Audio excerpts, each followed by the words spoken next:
This is going to be fun. Kia ora, and welcome to Stuff to Watch, the podcast that takes the stress out of streaming and sorts out what to see at the cinema.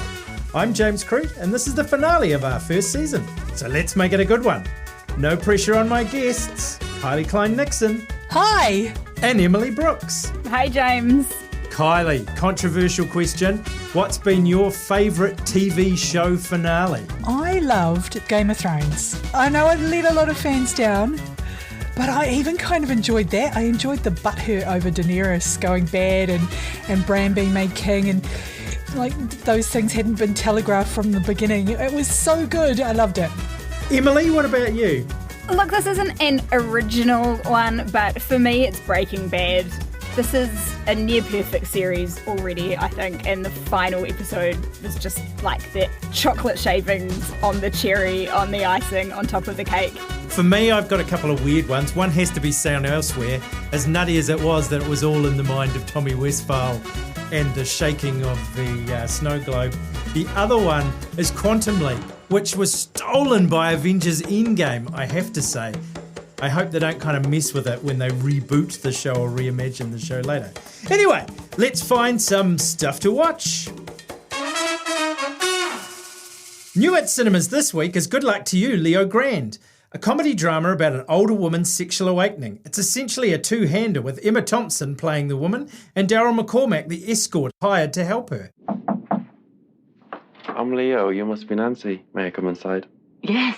What did you think, Kylie? Well, first of all, even though it is all about sex, Leo Grande is not a very racy film. It's far more about feelings than it is body parts, and even the much remarked upon scene where 63-year-old Emma Thompson stands completely nude in front of a mirror isn't titillating, it's triumphant and kind of awesome. I found this film really uplifting, even though I couldn't really relate to the character Thompson plays. She's incredibly repressed, almost comically repressed at times. But I certainly could relate to a lot of the themes. So Thompson plays this retired school teacher whose husband and one and only sexual partner has died. So she hires a male sex worker to let her experience the sex life she's never had. And now, instead of confronting us with gratuitous scenes of carnal gymnastics, it ends up being an exploration of two people's hurts and disappointments and how being gentle with each other can really heal them. And it's tender, it's awkward, it's funny, much funnier than I expected. But above all, it's sex positive, and I think we really need a bit of that because the film explores this idea that having a physical connection, not only with somebody else's body, but with your own at any stage and in any shape, it can be really healing. And I came out of the film thinking, yeah, maybe we should be able to get that on the public health system. After all, I'd rather my tax dollars were going on orgasms than bombs or roads of national significance. Fair enough. Emily, will you be standing in the front lines advocating for that as well? You know, I think this is a really important topic. I think older people's, and particularly older women's sexuality is something that isn't explored enough in the media. And I mean, think about the audience that makes up your movie-going public, you know, it's relevant. So this is an important topic and an important film. It's also such an interesting discussion between two generations as much as anything, and their attitudes towards sex and relationships. Run, don't walk to see this. This is one of the best films I've seen in a long time. Thompson is brilliant. I'm so glad they've sorted out this crap they had where they weren't going to be able to nominate her for an Oscar because of the way they distributed it in the US. Apparently they've fixed all that. She's got to be the front runner at the moment. Because this is the last episode of the season, we're going to talk about a couple of shows that haven't quite been released yet. First up, there's The Bear, which arrives on Disney Plus on August the 31st. It's about a young chef from the fancy world of fine dining who has to go home to run his family's Italian sandwich shop after the sudden death of his older brother. Thank goodness we've got Stuff's food editor here, Emily. If you've ever wondered what it's really like to work in a restaurant kitchen, it's slightly more stressful, slightly, than the experience of watching this show. Which isn't to say that The Bear is bad. It's very, very, very good. But a relaxing, easy watch, it's definitely not. So, like you say, James, pretty straightforward premise. Jeremy Allen White plays Carmen or Carmi, a gifted young chef who leaves a career working in fine dining restaurants. He takes on a restaurant that's extraordinarily badly managed, And Kami's trying to bring it up to scratch, but it's hard when the staff are resistant, there's no money, and Kami is not only recently bereaved, but he's also suffering some pretty severe trauma from his own restaurant past. This is your brother's house. I was running it fine without you. Why didn't you leave it to you then? This is one of the buzziest shows of the year so far. It's right up there with something like Yellow Jackets. And I mean, I think it deserves all of the buzz it's getting. Not only is it arguably the first show to truly portray the unromantic reality of a professional kitchen. You know, they're aggressive, they're competitive, they're macho, they're kind of scary. But the show itself is really sharp, it's taut. And then occasionally you just get a couple of minutes of pathos that, you know, really brings you these rich characters. It's brilliantly written, it's brilliantly acted, it's incredibly agonizing, but I love it. And as many have pointed out before me, Jeremy Allen White is ludicrously hot in it. You mean Bob's Burgers wasn't a real interpretation of what restaurant life is like? Damn. Kylie, what's your verdict on it? Well, look, I don't know if I've been as immediately invested as a show as I have been after watching 2 episodes of The Bear. And it's not just because Kami is the internet's new imaginary boyfriend. It's the energy and the characters. It's just gripping. Also, my dad was a chef for a while, and now I know why he never talks about it. Fair enough. Look, yeah, I enjoyed it a lot. I've always been more a kind of chefing reality show rather than drama, but I have to say, you can almost taste the sweat. Right, let's move on to another quite intriguing US series. I would say Time for a Laugh, but I'm not entirely sure having watched the first episode. It's The Rehearsal. It's currently screening on Soho and it's coming to Neon on August the 27th. It's the latest project from a guy called Nathan Fielder. Kylie? So for those who don't know him, Canadian comic Nathan Fielder's wheelhouse is docu-reality comedy. So think sort of a gentle version of Borat, where the star interacts with real people who aren't necessarily in on the joke. With this show, if your performance isn't accurate, you could ruin someone's life. And so for The Rehearsal, real people come to Fielder with a problem, and then he rehearses solving it with them until they feel like they can manage it on their own. So the comedy is in the way they really get down to the absolute minutiae of the experience. For example, in episode 1, the guy wants to deliver some difficult news to a friend in a very specific bar. So Fielder has an exact replica of the bar built in a warehouse, like down to the ripped bar stools and number of lemon slices on the counter, you know, for him to do this in. It's absolutely wacky. And you spend much of the time going, did they really do that? Is that guy an actor? Is this scenario real? You can't tell. And I found that kind of difficult to enjoy. It's also a little bit tedious at times. Like there's a sense that he's also having a bit of a laugh at your expense because it's not easy to watch and it's not immediately funny. I think it's one of those shows that will build, you know, the in-joke will come with the more episodes you watch.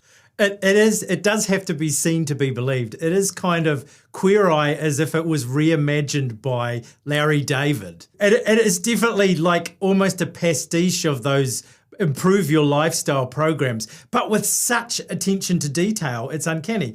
Also, I guess it's what lessons are we trying to learn from this? Is it that people are so predictable that you can rehearse and predict what they're going to say? The first episode definitely proves that's not the case. Without giving too much away, there is a sting in the tail of that episode which does leave you with your jaw kind of agape. Back to stuff you can watch right now. We're talking Bad Sisters, which comes out today on Apple TV+. It's a dark comedy Irish thriller created by and starring Sharon Horgan. Emily. Sharon Horgan is a woman I would both like to be when I grow up and marry, I think. She's a fantastic actress. She's fantastically gorgeous. She makes some fantastic TV. I mean, you know, Catastrophe. You might not know This Way Up, but you should see it if you haven't. Now we get this peculiarly delightful series about 4 sisters who conspire to kill John Paul, who's the controlling, gaslighting, all-round basic stinker of a husband of their 5th sister called Grace. You're talking about taking a man's life. Not a man, but monster. The story flicks between the post-murder present and the months leading up to the murder, and we slowly learn that each of the 4 sisters maybe had her own reason for wanting to get rid of John Paul beyond just protecting Grace. Meanwhile, in the present, we have a pair of fairly hapless insurance brokers on the brink of bankruptcy who are sniffing around John Paul's death, which might not be exactly what we're being led to believe it is.